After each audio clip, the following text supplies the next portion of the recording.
Hello students, कैसे हो आप लोग। आज अपने स्टार्ट करने वाले स्टैंडर्ड 9 का विकास का जो सेकंड टेस्ट का असाइनमेंट है, जिसमें अपने बात करने वाले गुजराती सब्जेक्ट में सेक्शन डी की। इसके पहले ऑलरेडी मैंने सेक्शन ए और बी गुजराती का अपलोड करके यूट्यूब पर रख दिया है। जो आपने नहीं देखा हो तो उसकी लिंक आपको नीचे डिस्क्रिप्शन में मिल जाएगी, वहाँ पे जाके आप चेक कर सकते हो। तो स्टार्ट करेंगे वीडियो को। यहाँ पे जो पोएम्स है वो पोएम मैंने लिखी नहीं है, डायरेक्टली उसके क्वेश्चन आंसर लिखे हैं। कवि પોતાની સાથે રમકડું ક્યાંથી લાવ્યા હતા? તો કવિ પોતાની સાથે રમકડું સિંગાપુરથી લાવ્યા હતા. કવિએ રમકડાને ચાવી ચડાવી છૂટું મૂકતા શું થયું? તો કવિએ રમકડાને ચાવી ચડાવી છૂટું મૂકતા રમકડાએ બાથમબાથી શરૂ કરી. રમકડાની ચાવી ઉતારતા શું થયું? તો રમકડાની ચાવી ઉતારતા રમકડા હાથ વીંચતા ડોલા ખાતા જ્યાં હતા ત્યાં ઊભા રહી ગયા. ઓકે. કવિ દુનિયાને મહાપ્રજાઓને શું પૂછે છે? તો કવિ પૂછે છે આ દુનિયાની મહાપ્રજાઓની ચાવી શું ન ઉતરશે? बराबर. ओके नेक्स्ट, उसमें भी सेकंड नंबर का जो दिया हुआ है राइट गद्यार्थ ग्रहण, उसमें 4 क्वेश्चन दिए गए. तो स्टार्ट करेंगे. टपाली क्यारे आवे छे? तो टपाली सवारे अने सांजे आवे छे. लोको टपालीनी आववानी राह केवी रीते जुए छे? तो लोको दूर दूर सुधी नजर दौड़ावीने તેમજ કાન સરવા કરીને ટપાલીની આવવાની રાહ જુએ છે. પત્રોમાં કેવી લાગણીઓ ભરેલી છે? તો કોઈના પત્રમાં માતાના આશીર્વાદ, તો કોઈના પત્રમાં પ્રેમીનો પ્રેમભાવ છલકે છે.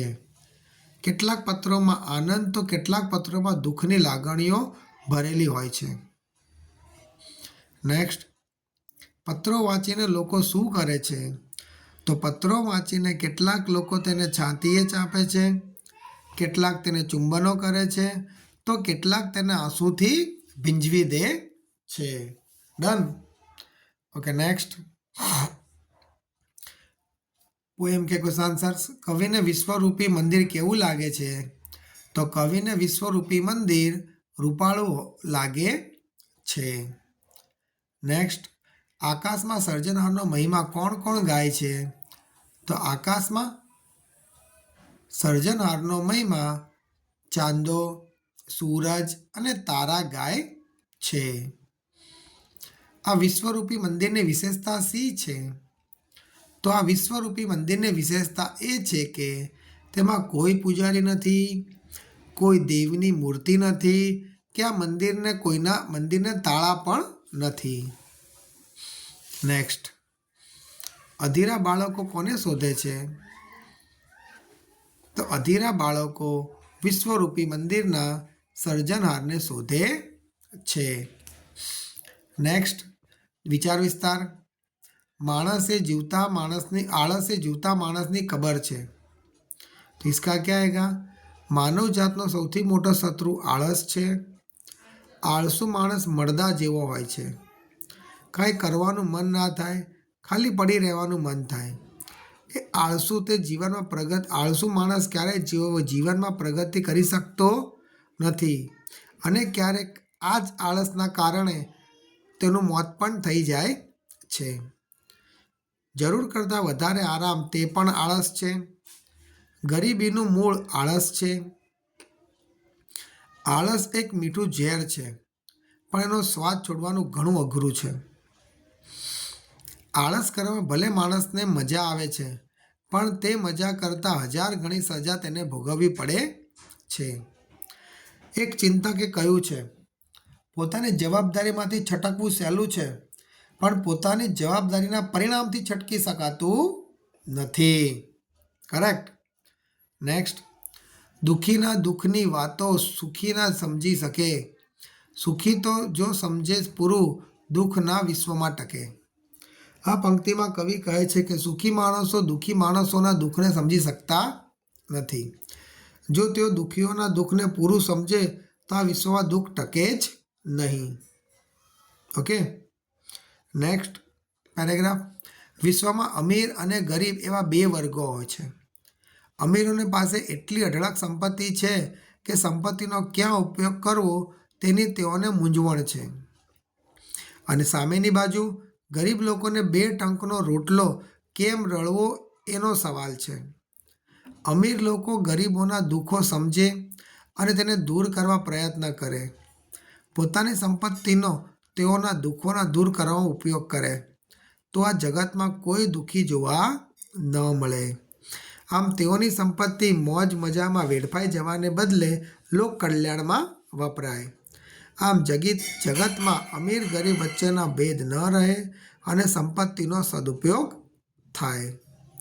આમ સુખી અને સમૃદ્ધિ લોકોએ જરૂરિયાતવાળા લોકોને મદદ કરવી જોઈએ.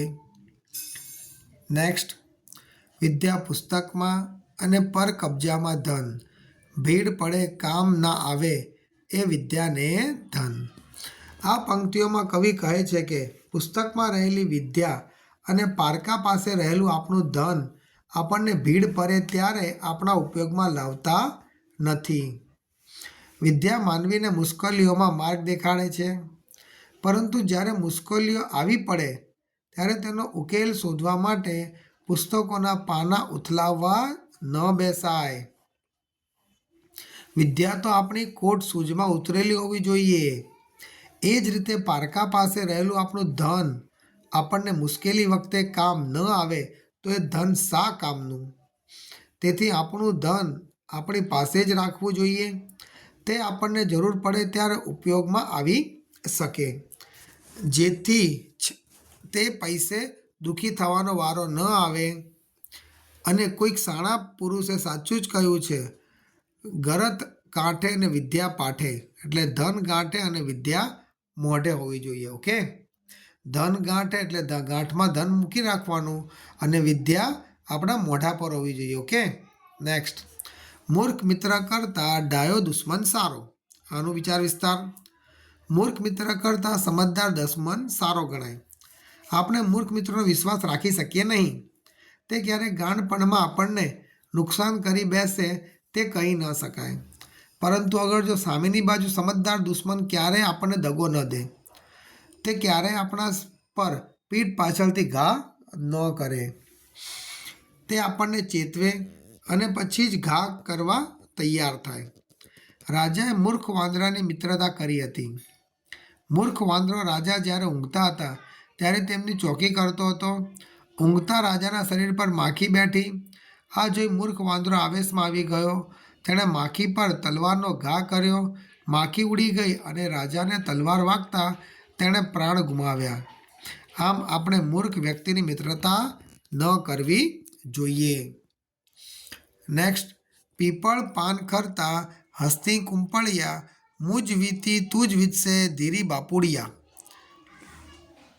આ પંક્તિઓમાં કવિ કહે છે કે પીપળાના પીળા અને પાકા પાન ખરે છે અને ત્યારે કૂંપળો એની પર હસે છે.